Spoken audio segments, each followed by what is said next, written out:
We walked a lot. Everywhere. Look out here, we on it. Stepped all over it.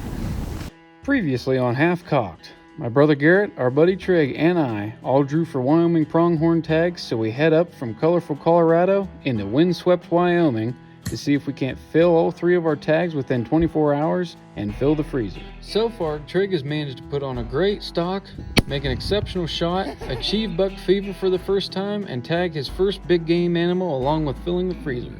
Now it was me and Garrett's turn to fill our tags. I think I got everybody up to speed. That was your recap from part 1. If you want to see part 1, click the link in the description below, and without further ado, back to the show.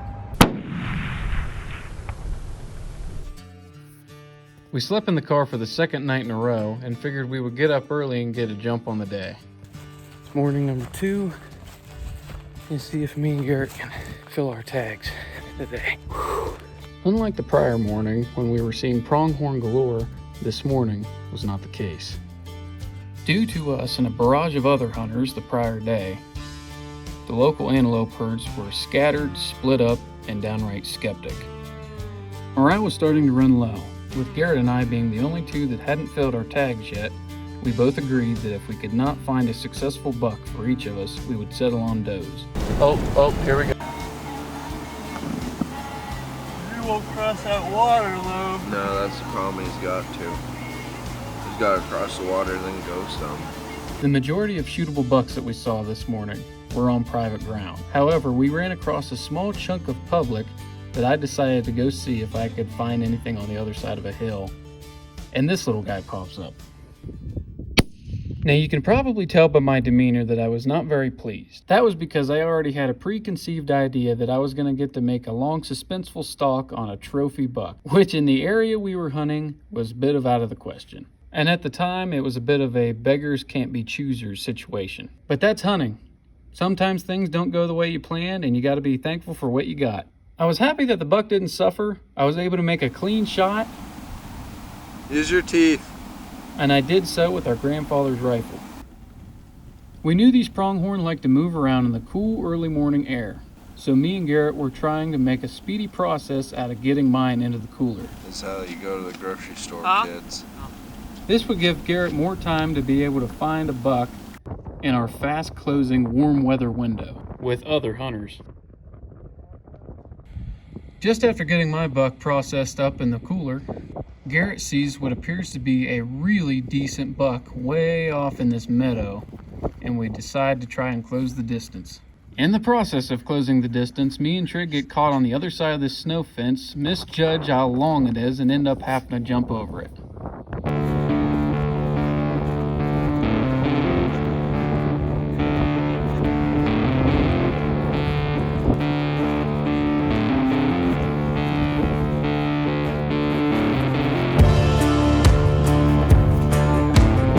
This buck was way out in this meadow, and the idea was to walk out this ridge on the opposite side of this meadow and see if we could pop up over and get a shot on this buck.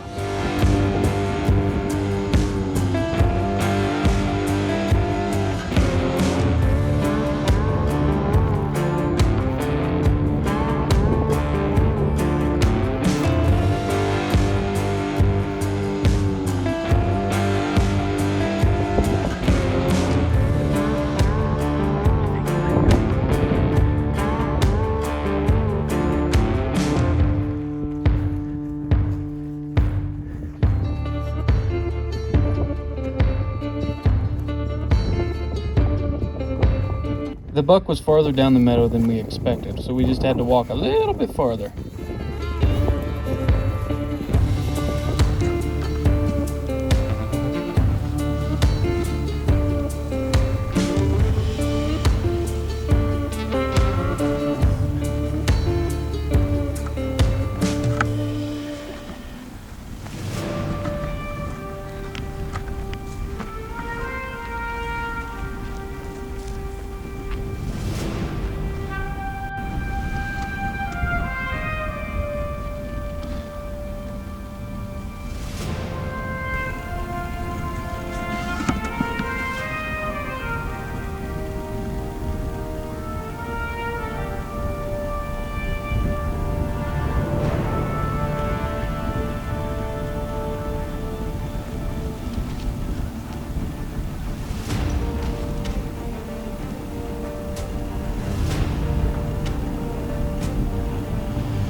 Garrett's first shot is a miss, spooking the buck.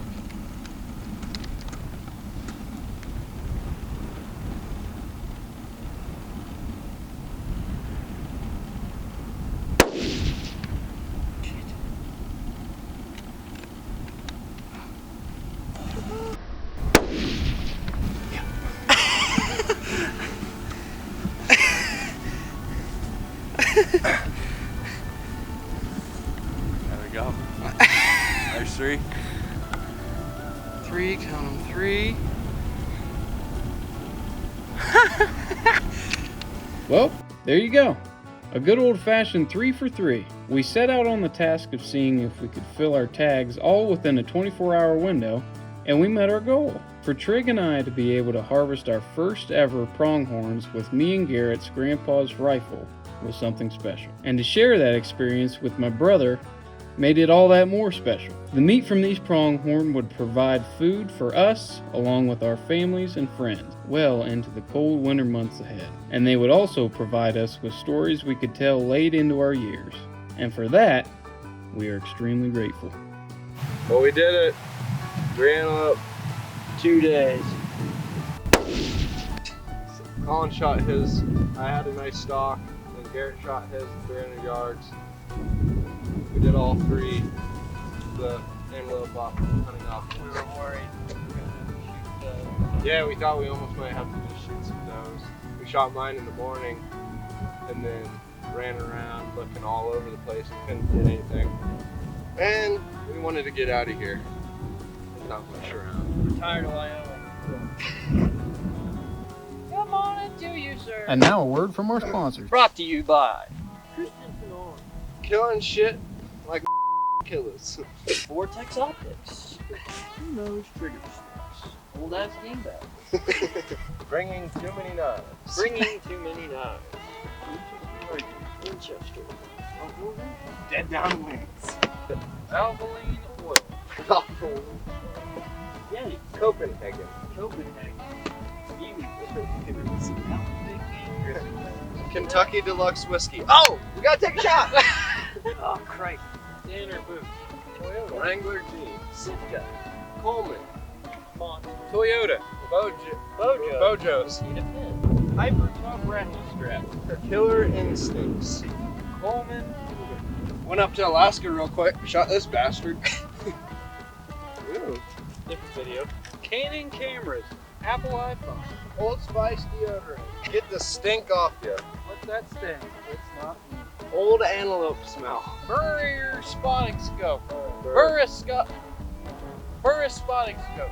No, this morning we shot two and like within 30 minutes of each other. Colin shot his, he got the meat in the freezer, came out here, Garrett shot his. Bang, bang, killers.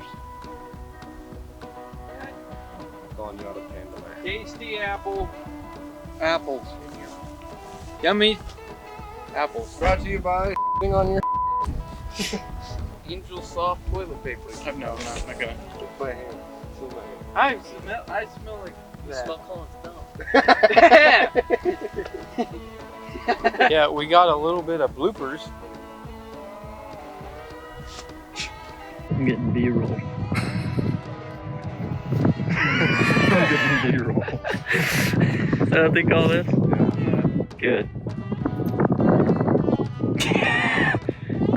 Colin bent down on one knee to take a picture of Trig. Right to the cameras. So he's pulling some shit out of his knee now. I bet we're the only people hunting up here that shot 3 nice bucks in 2 days. Watch yourself. We'd like to thank y'all for watching. Go check out part 1 of this video and our other videos by clicking the link or the link in the description below. If you enjoy this video, please leave a like and subscribe. Make sure to get outside, go new places, do new things, and be adventurous because life is just too short. Oh, and if you crouch to take a photo op, watch out for the cactus.